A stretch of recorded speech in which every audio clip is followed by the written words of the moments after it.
ఏపీలో వైసీపీ ఓటమి తర్వాత ఎన్డీఏ ప్రభుత్వంలో వైసీపీ శ్రేణులపై దాడులపై ఆంధ్రప్రదేశ్లో పొలిటికల్ హీట్ కంటిన్యూ అవుతోంది. ఇదే అంశంపై ఢిల్లీలో వైసీపీ చేపట్టిన ధర్నా చుట్టూ ఏపీలో మాటల యుద్ధం మొదలైంది. జగన్ ఢిల్లీ ధర్నా తర్వాత కొత్త రాజకీయం తెర మీదకు వస్తోంది. జగన్ కు ఢిల్లీలో కాంగ్రెస్ మినహా ఇండియా కూటమిలోని పలు పార్టీలు మద్దతుగా నిలిచాయి. అదే సమయంలో జగన్ ఇండియా కూటమిలోకి రావాలని ఆహ్వానించాయి. జగన్ మాత్రం ఇండియా కూటమిలో చేరికపై తన వైఖరి స్పష్టం చేయలేదు. రాజ్యసభలో జగన్ కు 11 మంది ఎంపీల మద్దతు ఉంది. అయితే ఈ నేపథ్యంలోనే వైసీపీ ధర్నాకు ఇండియా కూటమి నేతలు హాజరవ్వడంపై కొత్త ఈక్వేషన్ను తెరపైకి తెచ్చింది టీడీపీ.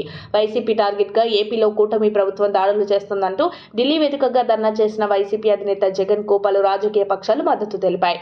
కాంగ్రెస్ మినహా ఇండియా కూటమి చెందిన కీలక నేతలు వైసీపీ ధర్నా శిబిరానికి వచ్చి సంఘీభావం తెలిపారు.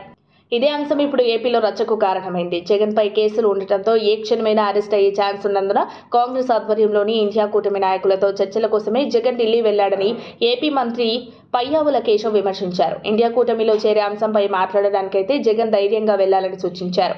అయితే తాజాగా శుక్రవారం ఇదే అంశంపై క్లారిటీ ఇచ్చారు వైసీపీ అధినేత జగన్. ఢిల్లీలో వైసీపీ చేపట్టిన ధర్నాకు బీజేపీ, కాంగ్రెస్ తో పాటు అన్ని పార్టీల నేతలను ఆహ్వానించమన్నారు. మాకు అండగా ఉండి మాతో కలిసొచ్చే పార్టీలతో భవిష్యత్తులోనూ కలిసి పోరాడతామని క్లారిటీ ఇచ్చారు. ఢిల్లీలో ధర్నాకు ఇండియా కూటమిలోని కాంగ్రెస్ నేతలు సంఘీభావం తెలపకపోవడంపై కీలక వ్యాఖ్యలు చేశారు వైసీపీ అధినేత. ఇండి కూటమి నేతలు సంఘీభావం తెలిపినా కాంగ్రెస్ ఎందుకు రాలేదో వాళ్ళని అడగాలన్నారు. టీడీపీకి, కాంగ్రెస్ కి, చంద్రబాబుకి, రేవంత్ కి మధ్య సంబంధం ఏంటో వాళ్ళే చెప్పాలన్నారు జగన్. కానీ ఇండియా కూటమిలోకి చేరికలపై ఇప్పటికైతే క్లారిటీ ఇవ్వలేదు. త్వరలో దీనిపై క్లారిటీ వచ్చే అవకాశం ఉన్నట్లు పరిశీలకులు అంచనా వేస్తున్నారు.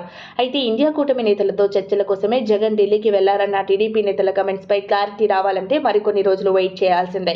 ఇప్పటి వరకు జగన్ బీజేపీతో షెల్టర్ పొందారని వ్యాఖ్యానించారు. ఇప్పుడు టీడీపీ, జనసేన ఎన్డీఏలో చేరడంతో బీజేపీ కూటమిలోకి జగన్ రాలేని పరిస్థితి ఏర్పడిందన్నారు. షర్మిల కాంగ్రెస్ పార్టీలో ఉన్నప్పటికీ కూటమి పార్టీగా జగన్ ఇండియాలో భాగస్వామి కాబోతున్నారంటూ ఆసక్తికర వ్యాఖ్యలు చేశారు టీడీపీ నేత యనమల.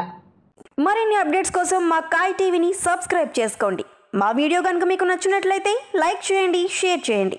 మీ విలువైన అభిప్రాయాలను కామెంట్ బాక్స్లో తెలియజేయండి.